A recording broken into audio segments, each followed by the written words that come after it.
Hey, this is Warren Redlick in India. Just some quick thoughts on Cybertruck. A couple things I think people may have missed, and just some general perspective here. Quick mention: Tesla's the next Tesla T-shirt at elonbits.com. So I think the Cybertruck, a lot of people are underwhelmed. A lot of people are concerned. I think given the demand for Cybertruck, the demand for electric vehicles, the demand for a truck that's pretty cool, I don't think they're going to have a problem selling 200,000 a year indefinitely. They could sell 250,000 or more a year. I think the inside baseball Cybertruck Tesla community is a little obsessive about details, and the reality is, $80,000 for an all-wheel drive truck that gets 340 miles of range. It's pretty good. This is pretty, it's a pretty good vehicle. I think if you stack it up against the Model X and you say, all right, it's $79,000, about the same price as a Model X, I think you're getting more for your money with a Cybertruck than you're getting with a Model X. When you compare it to the highest level Model Y, you're getting a lot more vehicle. You're getting 340 miles range, I think, with the dual motor. I think you're getting more range than you're getting with the Model Y. But I've said this for a while now. Cybertruck is not the future of Tesla. It is not the vehicle that really matters. It's cool. It's going to help the brand. People are going to see this thing and say, wow, and they're going to want to learn more about Tesla. That's great. But volume, 200,000 a year, 250,000 a year. If all goes well, some other things break, maybe they're able to get the pricing down, maybe they're able to improve a next generation version of Cybertruck and you're able to sell more. Maybe you get to 500,000 a year. I don't think they're going to get to a million a year. I don't want to say it's impossible, but a million a year seems unlikely. But even at a million a year, Tesla's going to try to sell 20 million vehicles a year in 2030. A million a year isn't a big number when you're trying to sell 20 million a year. The next generation vehicle is coming. I think we're going to hear more about the next generation vehicle in 2024, probably later in the year. And the next generation vehicle is the game changer. 6 million units a year, 8 million units a year, maybe more. Much lower cost to manufacture, a lot of advantages. So I think that's the game changer for Tesla that takes Tesla to the next level. The next generation vehicle will make Tesla the largest producer of vehicles on the planet in terms of units. That's the big deal. That's the thing that's coming. Cybertruck is, nice. It's exciting. I have an order. We'll see when I'm able to take delivery of my order.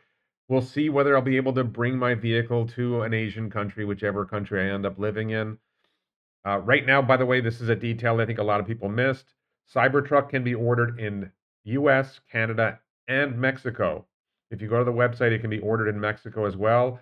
The rest of the world, as far as I can tell, I looked at a bunch of Asian countries, I looked at one European country. It's click a button to get updates. So there's no plans right now to ship it to other countries, but they did say it's drive-by-wire, which means it should be relatively easy to move the driver over to the other side of the car for places where they drive on the left side of the road. That's a big deal for a large chunk of the world.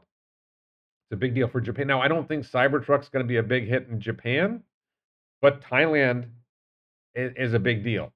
I think Thailand drives on the left side of the road, and Thailand is the second largest buyer of pickup trucks in the world. So there's a lot of places. India, they drive on the left side of the road. It can be tough in India, but you know, there's some tight roads in India, but I see large vehicles driving around India all the time, larger than Cybertruck. There's just certain tight roads where it's not really going to do well, but those other big vehicles don't do well on those roads either. But in terms of being able to handle tough driving conditions, suboptimal road conditions, little fender benders, I can't imagine a better vehicle than Cybertruck for a lot of the things that you're going to do in India.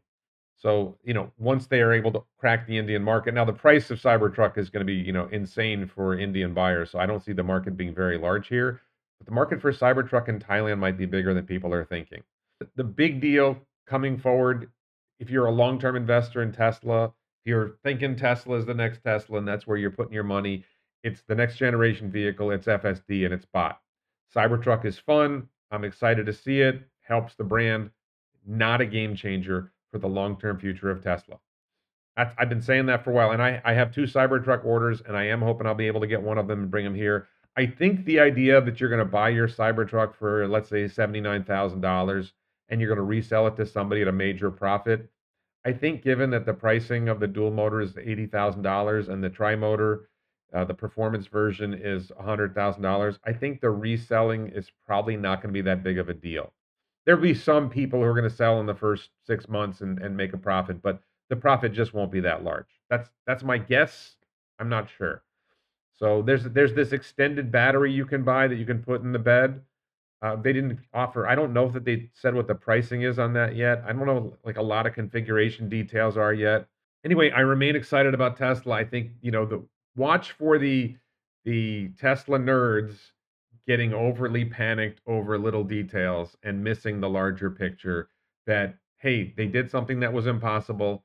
They're going to sell a lot of them. It's going to help the brand. Is it what you wanted when you ordered a Cybertruck? Did they match all the standards that they said they were going to match when they had their initial reveal 4 years ago? No. But is it a really cool vehicle? I would say stack it up against the Model Y, stack it up against the Model X. I think they came up with a better vehicle in a lot of ways. That's my take. Please let me know what you think, and we'll talk soon. Thanks, everybody.